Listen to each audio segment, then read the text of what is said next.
Luto tayo ng ating tanghalian. Ayan. Pork ribs. Magnilaga tayo. Ayan. May nahalong isang perasong manok. Leg ng chicken.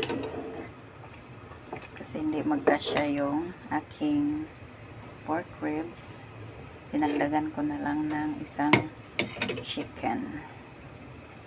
Malambot na po yan. Lagay na natin yung ating pechay Tagalog.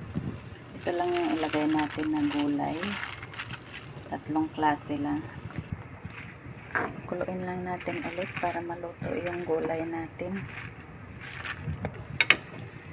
Ayan na ang ating ulam sa tanghalian. Ayan, marami yung gulay natin. Lagay lang natin sa gilid.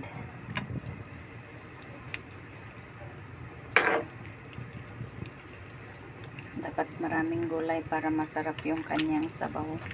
That's it. Ayan na yung ating pagkain.